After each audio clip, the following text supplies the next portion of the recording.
레위기 9장 23절과 24절 두 절만 다 찾으셔서 같이 한번 읽어보십시다. 찾으셨으면 같이 읽어보실까요? 다 같이 23절 24절 시작. 모세와 아론이 회막에 들어갔다가 나와서 백성에게 축복하며 여호와의 영광이 온 백성에게 나타나며 불이 여호와 앞에서 나와 제단 위에 번제물과 기름을 사른지라. 온 백성이 이를 보고 소리 지르며 엎드렸더라. 아멘. 오늘도 하나님의 말씀을 통해서 여러분을 만나시고 여러분이 하나님의 말씀을 듣는 순간에 여러분의 모든 질병과 또 죄악들이 깨끗이 사해지고 불살라지며 또 회복되고 치유되는 역사가 있을 줄로 믿습니다. 아멘하여 받는 자에게 말씀대로 이루어질지어다.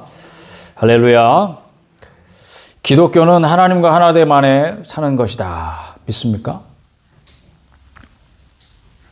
아이고, 또 처음 들어보는데 이건 또 무슨 소린가 하면 또 곤란해요. 또 처음부터 얘기가 다시 시작해야 되는데 어떻게 가능한가? 하나님과 하나됨이 예수님을 믿어서 죄사함을 받으면 하나님께서 우리를 의롭다 하셔서 거룩한 주의 백성을 삼으시고 하나님이 그 안에 거주를 하시는 거예요. 어떻게 거주하시는가? 하나님의 영이 들어오셔서 그 사람을 거주지로 삼는다. 그러니까 여러분이 하나님께서 주소지를 여러분 안에 두시고 그 안에 함께 사신다. 믿습니까? 그 사실이 믿어지고 또 알아지고 깨달아지는 역사 있길 바랍니다. 그러면 그 이후의 삶이라는 게 어떤 삶이겠어요? 당연히 하나님이 내 안에 들어와 계시는데 그럼 나는 어떻게 해서 하나님과 함께 사는 삶이네? 아버지와 아들과 내가 하나가 되어서 하나님의 영이 이끄시는 대로 산다. 요약하면 딱 기독교는 그렇게 사는 것이죠. 어느 날 기독교가 내 삶에 의미 있어진다. 지금도 많은 사람들이 기독교하고 아무 상관없이 살아가잖아요. 그런 삶도 가능하고, 근데 그렇게 아무 상관없는 삶도 어느 날 기독교가 내 안에 의미가 있어지는 거야. 그러면 그 사람에게 있어서 기독교는 살아있는 게 되는 거지. 기독교하고 아무 상관없이 사는 사람들은 기독교가 살았어, 죽었어? 죽은 거죠. 아무 상관없이 사는 거는 그건 나한테는 죽은 거나 마찬가지야. 그런데 어느 날 나한테 의미 있어진다는 것은 그게 나한테는 살아있는 거예요. 생명이고 영이고 생명이고 살아있고 의미 있는 그런 존재가 되는 거예요. 거듭난 이후의 삶에서 많이 혼동하는 것 중에 하나가 우리가 그러면 이제 우리 마음속에 어떤 열심들이 생기기 시작해. 주를 향한 열심, 주를 위한 열심. 아, 이게 주님께서 기뻐하시는 일이다 라고 하는 그런 생각이 들 때 그 일을 열심히 하게 되는데 그게 주님과 동행하는 것이라고 착각합니다. 근데 그건 착각일 수 있어요. 그게 주의 일에 열심히 하는 것과 주님과 동행하는 삶은 서로 다른 문제이기 때문에 그래요.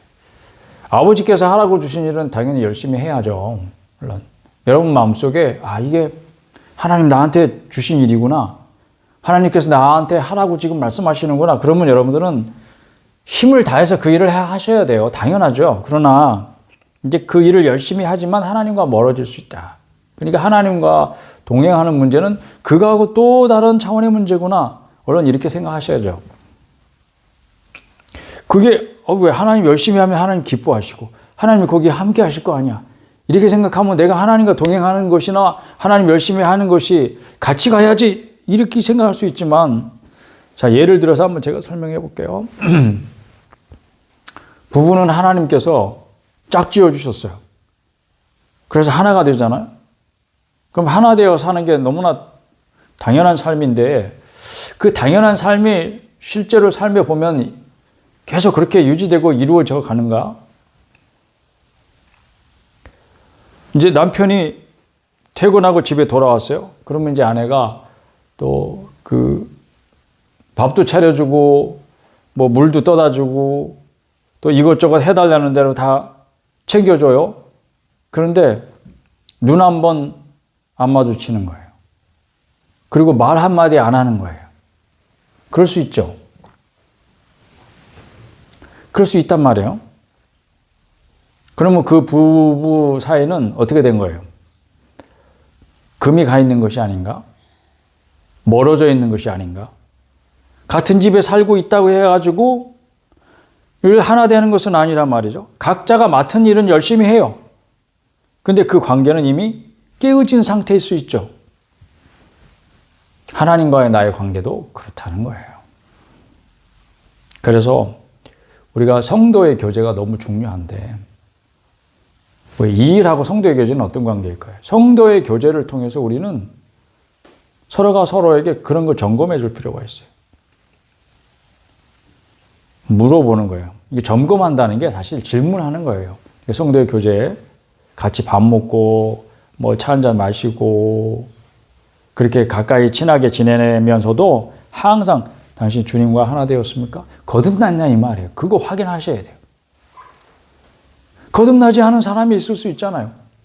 근데 거듭나지 않은 사람에게는 이런 모든 것이 다 아무것도 아닌 거예요. 의미가 없어. 왜냐하면 거듭나지 않고 그냥 종교 생활하는 사람들에게 있어서는 하나님과 나의 관계는 그냥 죽어 있는 관계지. 예수님과 나는 아무 관계도 아닌 거지. 종교 생활은 다른 말로 말하면 일종의 취미 생활이나 다름없는데 그냥 수틀리면 버려버리는 건데. 근데 그게 아니라면 진짜 거듭났는가? 이거 당신은 주님과 하나 되었습니까? 이거 물어보셔야 돼요. 점검하셔야 됩니다. 그리고 또 하나의 질문이 있죠. 당신은 주님과 하나됨을 잘 유지하고 있습니까? 이 질문 굉장히 좋아요. 집사님은 주님과 하나됨을 잘 유지하고 계십니까? 권사님, 주님과 하나됨을 잘 유지하고 계십니까? 성도는 이 관계의 경험 안에서 하나님을 의심할래야 의심할 수 없는 믿음의 확신을 가지게 되는 거예요. 이 경험, 하나님과 하나 되는 경험은 성도의 삶에 있어서 실제로 나타낸다고. 주님과 하나됨을 유지하는 비결이 무엇인지 오늘 말씀을 통해서 알아보려고 하는 거예요. 오늘 그 본문 말씀을 가서 보십시다. 이제 아론이 처음 그 제사장 위임식을 마치고 첫 번째 그 번제를 하나님 앞에 드린 장면이었어요, 이게. 그런데 불이 여호와 앞에서 나와가지고 그 제단 위에 그 숯불 피워가지고 장작 떼가지고 이게 숯불 만들어서 그 불 위에 이렇게 조그만 불로 제물을 태우고 있었잖아요. 그런데 여호와 앞에서 불이 확 나와가지고 그 제단 위에 있는 제물을 확 불로 살라버린 거예요. 근데 그 불이 얼마나 큰지 거기에 막 수십만 명 막 운집해 있다고 합시다. 막 그렇게 많은 수가 모일 만큼 거기가 넓은지 잘 모르겠는데 하여튼 막 엄청난 이스라엘 백성들이 다 모여가지고 처음에 아론이 한 번도 구경 못 해본 걸 거 아니에요. 그 처음 이제 아론이 이제 제사장 임명 받아가지고 처음 번제 드리니까 다들 숨지고 이렇게 지켜보고 있는데 여호와 앞에서 불이 나와서 제단 위에 번제물과 기름을 불살라 버렸을 때 온 백성이 그걸 봤다고요. 그리고서 어떻게 소리 지르면서 엎드렸더라 이렇게 되어 있습니다. 이 불은 하나님이 거기에 계신다는 그런 상징이 하나님께서 불로 나타나시는 거예요. 23절에 보면 여호와의 영광이 온 백성에게 나타났다. 그래서 여호와의 영광이 어떻게 나타났을까? 빛으로 나타나셨을 거예요. 우리가 구약성경 읽어보면 이게 여호와의 영광이 뭐지? 왜냐하면 우리가 눈으로 볼 수 있게 뭐 그런 나타나신 적이 없으니까 우리 모르는 거지.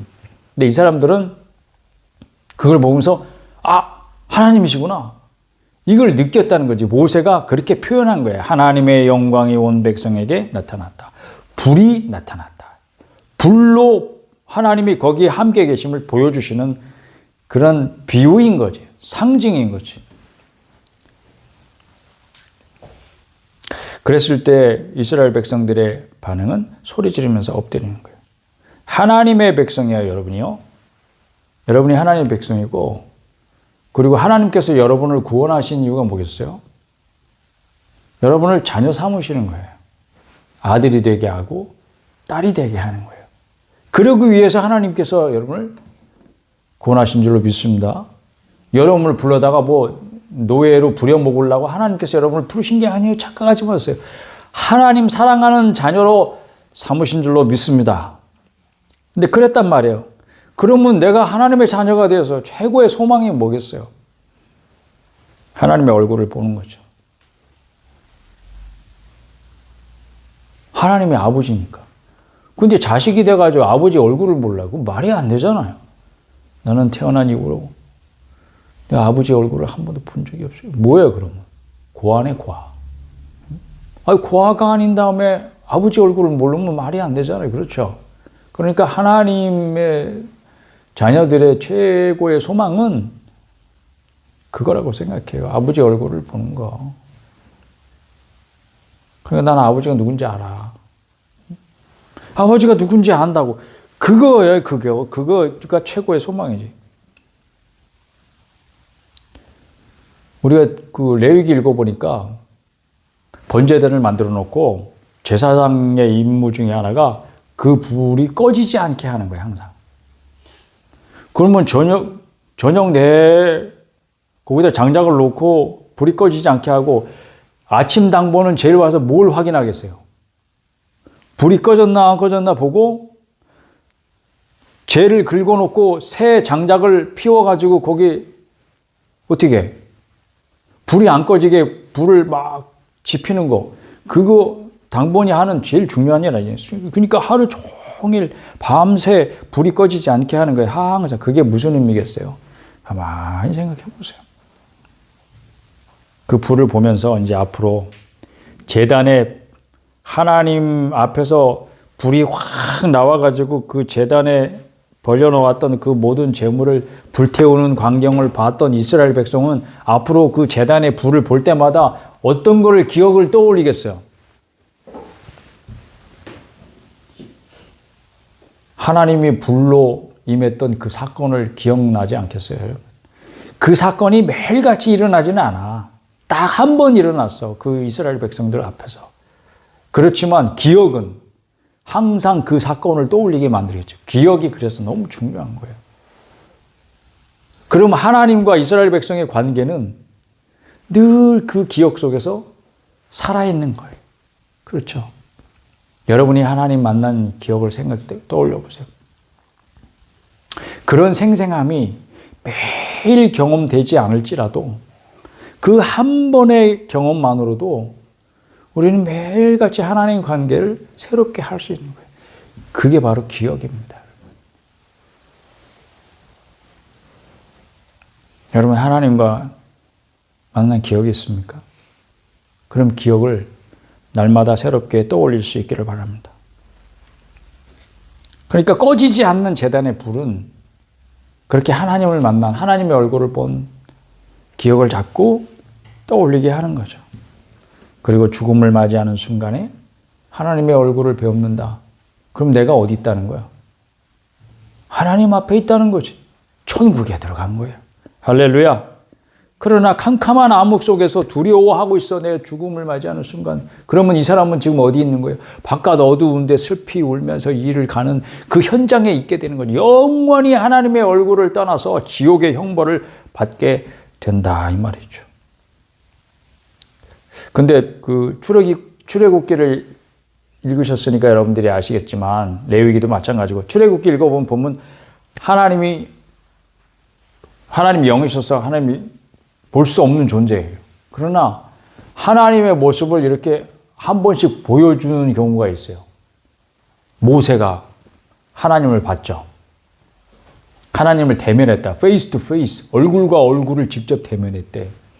그렇지만 사실은 얼굴을 본 건 아니죠. 왜냐하면 진짜 하나님을 보여주세요.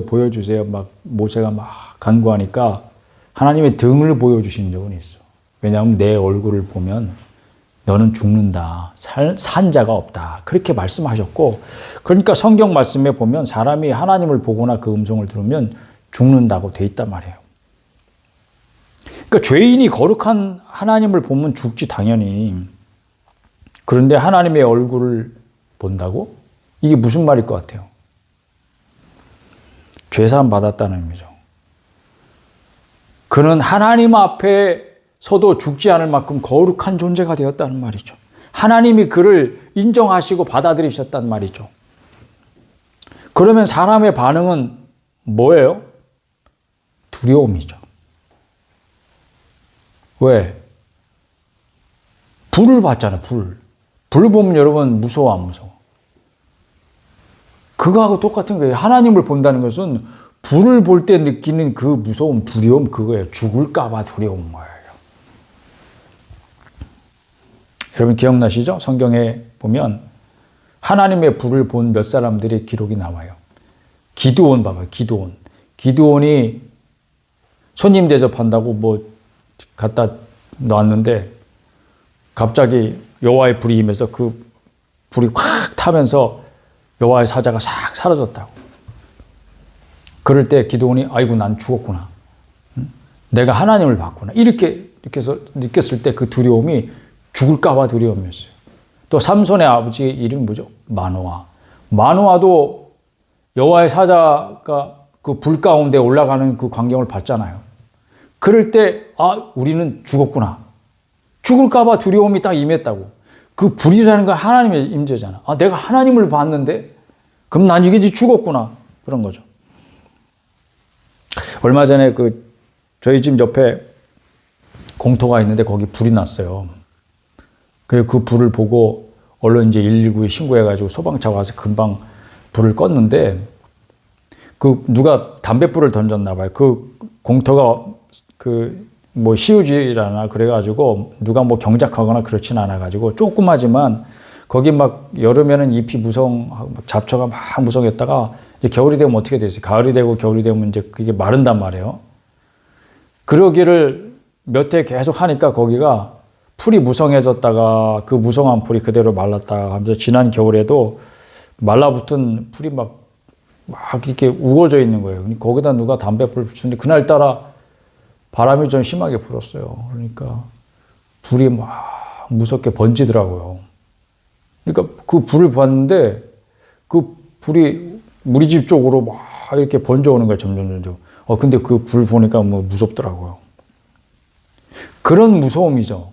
그 불이 우리 집에 붙어서 우리 집을 태우면 어떡하나.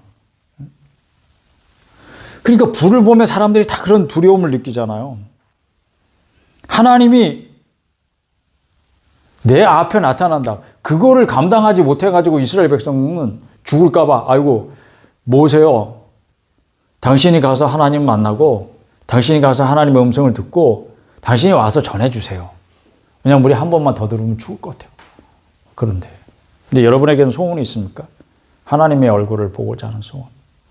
모세처럼 담대하게 여러분 하나님 진짜 하나님 보여주세요. 이렇게 할 수 있겠습니까? 그런데 하나님을 만난 사람들의 반응은 두려움만이 아니에요. 기쁨이 있어요. 놀라움과 함께 기쁨이 있어요. 우리 성경에는 온 백성이 이를 보고 소리 지르며 엎드렸더라 이렇게 하면 되어 있어요. 엎드렸다는 게 하나님을 만났을 때 가장 낮은 자세가 뭐가 있어요? 땅바닥에 얼굴을 대고 납작하게 엎드리는 거죠. 이게 바로 예배 자세예요. 그러니까 여러분은 하나님 앞에 예배 드릴 때 자세를 좀 바르게 하세요. 우선은 뭐 좋은 시설의 그 교회당은 의자도 편안해가지고 여러분이 앉으면 마치 극장 의자 같이 여러분을 편안하게 잠으로 인도하는 그런 의자로 되어 있는 곳은 굉장히 위험합니다. 왜냐하면 하나님을 예배하는 자세는 뭐라고? 얼굴을 땅에 대고 납작하니 엎드리는 것이다. 그러니까 여러분이 지금 환경이 예배드릴 수 있는 환경 자체가 땅바닥에 엎드릴 수 있는 환경이 아닐지라도 마음만은 그 자세는 항상 그렇게 자신이 가장 낮은 자세로 하나님 앞에 경배하는 그런 자세를 가질 수 있기를 바랍니다. 혼자 계실 때도 여럿이 예배드릴 때도 항상 예배드리는 자세는 그래야 되겠죠. 그런데 그것뿐만이 아니고 원래 원어는 하나님의 불을 봤을 때 백성들이 소리 왜 질렀어요? 놀라서 소리 질렀겠죠. 그런데 이제 원어의 표현은 그냥 소리 지르는 게 아니라 기뻐 소리친다는 뜻이 여기 내포되어 있어요. 그러니까 기뻐서 하나님을 봤기 때문에 기뻐서 소리 지르는 것도 있다는 거예요. 그러니까 두려움과 함께 하나님 만난 자에게는 다른 사람이 알 수 없는 기쁨이 있는 거죠. 여러분에게도 이 기쁨이 있기를 축복합니다. 하나님을 만난 기쁨이 있으십니까, 여러분? 정말 묻고 싶어요. 하나님 만난 기쁨이 있는가? 신약의 하나님 백성은 어떤가? 하나님은 사람들에게 예수님을 주셨습니다. 그래서 예수님을 통해서 하나님을 보게 하시고 예수님을 통해서 하나님의 말씀을 듣게 하셨습니다. 그 음성을 듣는다는 것은 다른 게 아니에요. 예수님을 통해서 우리가 주님의 음성을 듣게 되는 거죠. 우리가 성경을 펴면서 이게 하나님의 말씀이라고 하는 이유가 뭐예요? 이 문자가 살아 움직여서 하나님 말씀이 아닌 거예요. 우리가 하나님 말씀 봤을 때 이게 성령의 감동과 그 역사로 말미암아 이 말씀이 나한테 실제가 되는 거죠. 영이요 생명이 되는 거예요. 그러니까 제가 말씀을 시작할 때 기독교와 상관없는 사람에게는 이 기독교가 죽어 있는 것이지만 우리에게는 기독교가 의미 있어진다고. 그게 살아있는 거예요. 기독교는 그냥 살아있는 거예요. 그래서 나한테는 어떤 의미, 실제적인 의미를 주니까 그게 살아있는 거죠. 그러니까 이 성경이 우리가 펴들고 읽기 시작할 때 성경의 글자들 자체가 하나님 말씀이 아니고 이 기록되어 있는 글자로 기록되어 있는 이 성경을 우리가 읽을 때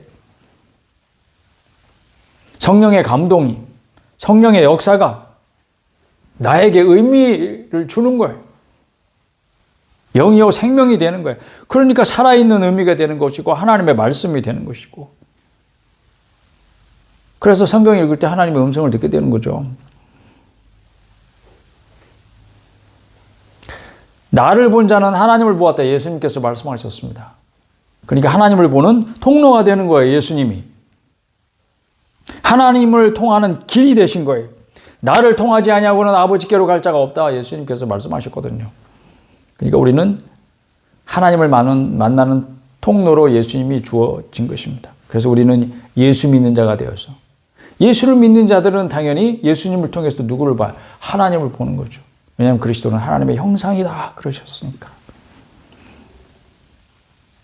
근데 성경에는 신약 성경은 특별히 분명히 구약도 그렇지만 요한복음에도 요한복음 1장에도 그렇고 요한일서에도 그렇고 하나님을 본 사람이 없다고 분명히 말해요. 그러니까 여러분은 하나님을 본 적이 당연히 없죠. 하나님은 영이시니. 그런데 예수님이 하나님을 나타내셨다고 또 말해. 그러니까 예수님을 통해서 우리는 하나님을 보는 것입니다. 나를 본 자는 하나님을 봤다 말하니까. 그러니까 여러분들은 하나님을 봤어요, 안 봤어요? 예수님도 본 적이 없는데 하나님을 어떻게 해요? 여러분은 예수 믿습니까? 예수 믿고 구원받으시길 바랍니다. 어디서 구원이냐? 어둠에서 구원이지. 이 어둠에서 빛으로 사랑의 아들의 나라로 옮겨진 줄로 믿습니다. 그러니까 예수님이 빛으로 오셨어요, 여러분. 그러니까 여러분들은 예수님을 믿는 순간 예수님을 만난 거예요. 예수님을 본 거예요. 그러니까 예수님을 봤으니까 누굴 봤어요? 하나님 아버지를 본 거죠. 할렐루야. 그렇게 여러분에게 예수님께서 하신 일이 뭐예요? 여러분들을 불러서 여러분의 죄를 사하시고 하나님과 아들의 교제 가운데 동참시키셔서 아버지와 아들이 하나 된 것 같이 여러분이 하나님과 하나 되게 하신 것입니다. 아들과 하나 되게 하신 것입니다. 할렐루야. 그러므로 하나 된 신자의 사명은 무엇입니까? 딱 한마디로 말하면 주님과 동행하는 것입니다. 이제 여러분의 삶은 한마디로 말하면 주님과 동행하는 삶인 줄로 믿으시기를 바랍니다. 거듭나 죄사함의 확신 가운데 주님과 연합된 것을 늘 확신할 수 있기를 바랍니다. 나는 주님과 하나 됐어. 난 주님과 연합되었어. 나는 주님과 하나 되어 사는 거야. 그렇게 확신할 수 있기를 바랍니다. 그러면 어떻게 해야 돼? 그 하나됨이 항상 유지될 수 있도록 여러분이 힘써야 되는 거예요.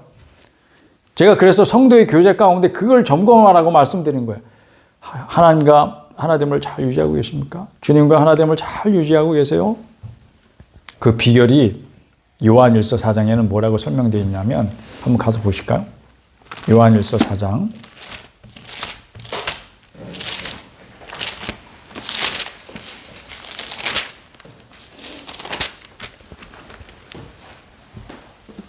12절 13절 같이 한번 읽어봅시다.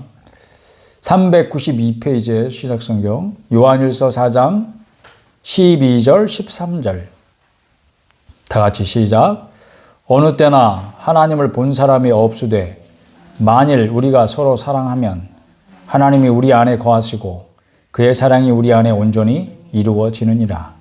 그의 성령을 우리에게 주심으로 우리가 그 안에 거하고 그가 우리 안에 거하시는 줄을 아느니라. 할렐루야. 하나님과 하나됨을 유지하는 비결을 여기서는 뭐라고 설명하고 있어요? 서로를 사랑하는 것으로. 서로 사랑할 때 하나님이 우리 안에 거하시고 그의 사랑 우리 안에 온전히 이루어진다고 말하고 있고 그의 성령께서 항상 그것을 증언하고 계신다고. 그러니까 우리가 항상 그 안에 거하고 그가 우리 안에 거하는 줄을 어떻게 아느냐? 성령님께서 그걸 알게 해주신다는 거야. 아, 하나님이 나와 함께 하시는구나. 그 사실이 믿어질 때 여러분에게는 뭐가 있어요? 확신이 생겨요. 또 뭐가 있어요? 위로가 있어요. 여러분이 많이 지쳐서 힘들어 있을 때도 아유 오늘은 교회 가기 싫으네. 오늘 예배 드리기 싫으네. 오늘 성경 읽기가 힘드네. 성경책이요.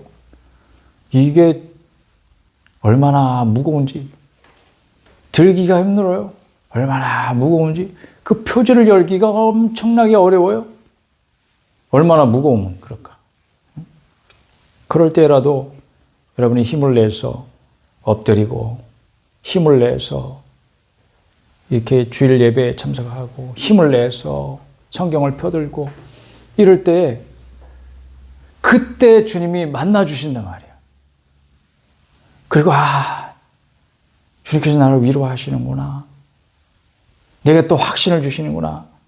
힘을 주셔서 다시 일어서게 하시는구나.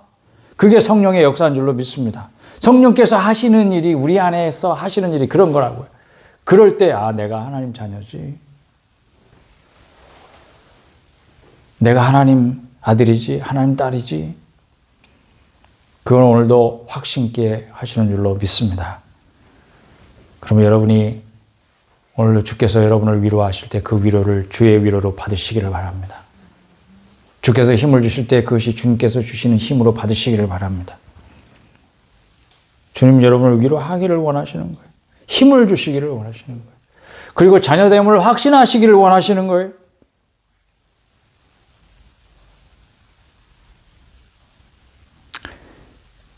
그리고 진짜 오늘 아까 성경 말씀 우리가 함께 읽은 이 레위기 말씀을 보면 우리가 주님과 동행할 수 있는 비결 두 가지가 나옵니다. 하나는 거룩이고 다른 하나는 두려움이에요. 우리 신자의 사명이 뭐라 그랬습니까? 믿는 자의 사명은 주님과 동행하는 것이다. 제가 그렇게 말씀드렸습니다. 그럼 주님과 동행하는 비결을 분명히 아셔야 되는 거예요. 주님과 어떤 사람이 동행할 수 있습니까? 주님의 자녀된 사람이 동행할 수 있죠. 당연히 그렇죠. 그러나 주님의 자녀된 자가 실제적으로 삶에서 무엇을 드러내야 되는가? 이 두 가지를 드러내야 되겠다. 하나는 거룩이고 하나는 두려움이다. 이 두 가지를 붙들고 살아야 되겠다 하는 거예요. 거룩은 어떻게 드러납니까? 모든 죄악을 살라버리는 소멸하시는 하나님의 불이 그 사람에게 임할 때 모든 더러운 것들이 불살라진다. 그 거룩이에요. 하나님을 볼 수 있는 자의 조건이 바로 불에 의해서 소멸되지 않는 조건이 바로 거룩이에요. 거룩의 의미를 한번 생각해 보십시오. 거룩이 무엇입니까? 하나님께만 바쳐진 거예요. 그러니까 다른 용도로는 사용할 수 있다 없다? 없다. 그러니까 내가 지금 어떻게 살고 있어요? 하나님을 위해 사는 것이 아니고 나를 위해 살고 있어요. 뭔가 다른 일을 위해서 살고 있어요. 다른 용도로는 쓸 수 없는 내 자신을 하나님 위에 다른 것들을 바라고 구하면서 추구하면서 살아가고 있다면 그 거룩이 더럽혀진 거죠. 그럴 때는 어떻게 해야 돼요? 소멸하는 불 앞에 나와서 여호와의 불로 다시 불살라줘야 될 것입니다. 여러분을 정결케 하는 하나님의 불이 이 시간에 예배드리는 순간 여러분에게 임할 수 있기를 축복합니다. 그래서 여러분 자신이 하나님을 예배하는 용도로만 쓰임받는 그런 삶으로 다시 새롭게 하시기를 축복합니다. 하나님이 하라고 주신 일을 이루어서 하나님을 영화롭게 하는 것, 이게 분명한 삶의 목적이죠. 거룩하게 된 자의 소원은 마음속에 그런 소원이 생겨. 내가 하나님을 위해 살고 싶어요.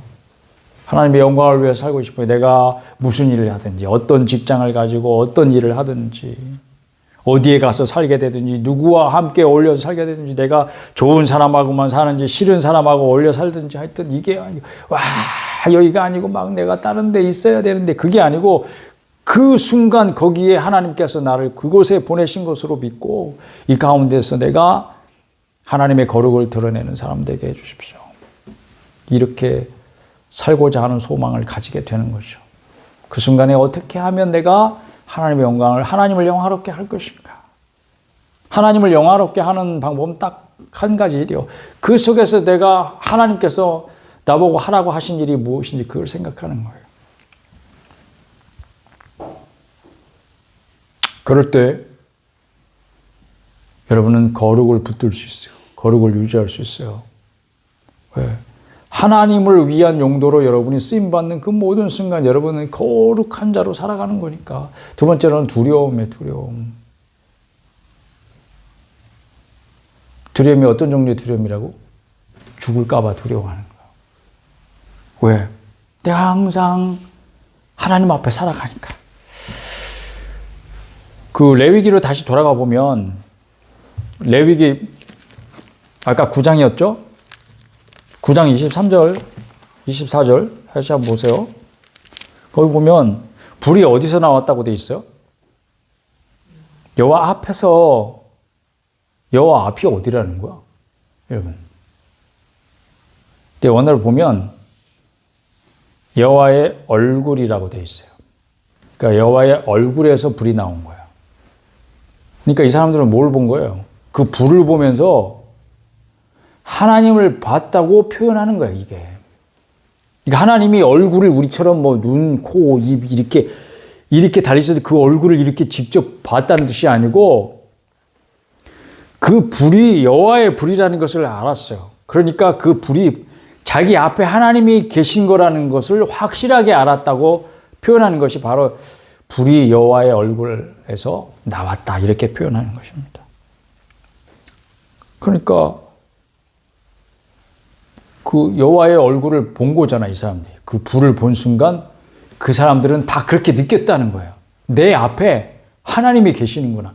여러분에게도 이 두려움이 있으시기를 바라는 거예요. 그게 하나님과 동행하는 비결입니다.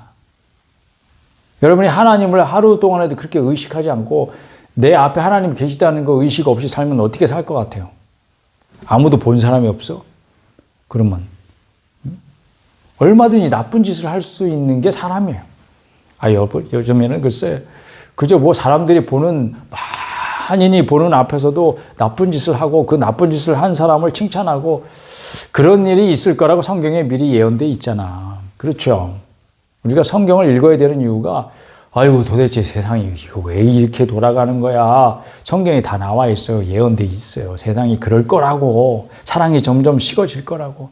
사랑이 식어지니까 어떻게 해? 짐승같이 되는 거예요. 사람이 사는 게 막. 짐승과 다름이 없는 삶을 산다고.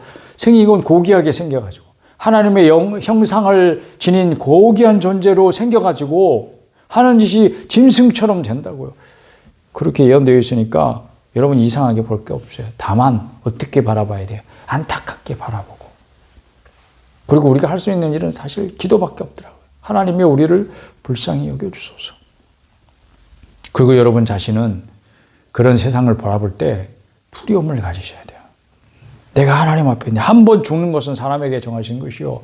그 후에는 심판이 있어요. 여러분, 그 사실을 기억하면서 거 한 번 죽을 거. 죽는 것은 뭐 다 끝나는데 뭐. 죽으면 그만인데 이렇게 생각하면 여러분 그냥 신나게 놀고 먹고 마시고 오늘 즐거운 일 하고 내가 하고 싶은 대로 마음껏 한번 살아야지. 죽으면 그거 못 하잖아. 우리나라 옛날 노래도 노세 언제 노세? 젊어서 노세. 늙어지면 못 노나니. 한번 죽으면 끝인데까지 거 젊어서 놀아야지. 노는 것도 힘 있을 때 막. 그렇습니까? 우리는 생각을 좀 달리할 필요가 있어요. 한번 죽는 것은 사람에게 정하신 것이지만 그 위에는 뭐가 있어요? 심판이요. 이스라엘 백성들이 본 불은 하나님의 불입니다. 하나님이 자기 앞에 계시다는 그런 하나님 임재의 불이에요. 그 불은 여러분 제단의 불이 꺼지지 않는 이유가 뭔지 한번 생각해 보세요. 저는 여기서 하나님의 은혜를 깊이 체험하게 됩니다. 그 불은 뭐 하는 불이냐면 항상 나의 죄를 사하시는 불인 거예요. 제단의 의미가 무엇인지 한번 생각해 봐요. 죄인이 자신의 죄를 하나님 앞에 고백하면서 하나님 앞에 제물을 바칠 때 그 제물을 어떻게 해요? 그 제단에 불사르는 거예요. 언제라도 죄인이 와서 자신의 죄를 고백하기만 하면 하나님께서 그것을 받으시고 그의 모든 죄를 사하시는 증거가 꺼지지 않는 제단의 불인 거예요. 하나님은 늘 이렇게 언제든지 내가 하나님 앞에 나와서 주여 이 죄인을 불쌍히 여겨주소서. 하나님 면전에서 두려움을 경험하는 이유는 항상 우리 안에 죄가 드러나기 때문이에요. 이거 불편해가지고 하나님을 멀리하는 사람들도 있긴 있어요. 그렇지만 외면하지 않고 대면하기만 하면 하나님이 사하시는 이 은혜를 경험하게 될 줄로 믿습니다. 이 좋은 것으로 떠나는 것은 얼마나 안타까운 일입니까? 그러니까 항상 하나님을 멀리하는 자들을 위해서 우리가 기도할 필요가 있어요. 하나님께 더 가까이 가기를 원합니다. 그럴 때 항상 죄를 사하시는 불을 만나게 되는 거죠. 그러나 끝까지 거역하는 자들은 이 하나님의 불이 심판의 불이 되는 거예요.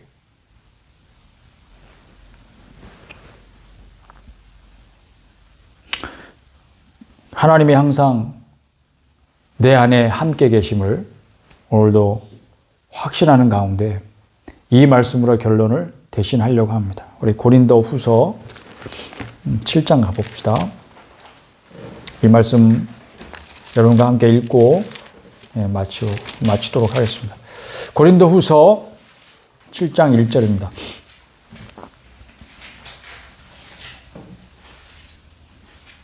사랑하는 여러분, 우리는 살아계신 하나님의 성전입니다.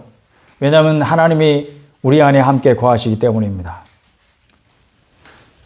하나님의 성전인 분들에게 주시는 말씀입니다. 7장 1절 다 같이 읽읍시다. 시작. 그런즉 사랑하는 자들아, 이 약속을 가진 우리는 하나님을 두려워하는 가운데에서 거룩함을 온전히 이루어 육과 영의 온갖 더러운 것에서 자신을 깨끗하게 하자. 보세요, 여러분. 여기 이 두 가지가 분명히 나오죠? 하나는 거룩이고 하나는 두려움입니다. 하나님을 두려워하는 가운데에서 거룩함을 온전히 이루라고 권면하는 말씀. 구약뿐만이 아니라 이 바울사도를 통해서 고린도 교회 성도들에게 또 바울사도의 입으로 주신 말씀은 오늘 여러분에게 그대로 이어져 제가 여러분에게 이 말씀을 그대로 전합니다. 하나님을 두려워하는 가운데서 거룩함을 온전히 이룰 수 있게 바랍니다. 이 거룩과 두려움이 바로 하나님과 동행하는 비결입니다. 그 두려움과 또 거룩함을 가지시고 여러분이 육과 영의 온갖 더러운 것에서 자신을 깨끗하게 하실 때 하나님 거하십니다. 하나님이 함께 하십니다. 그리고 여러분은 하나님과 동행하는 축복을 누립니다. 할렐루야.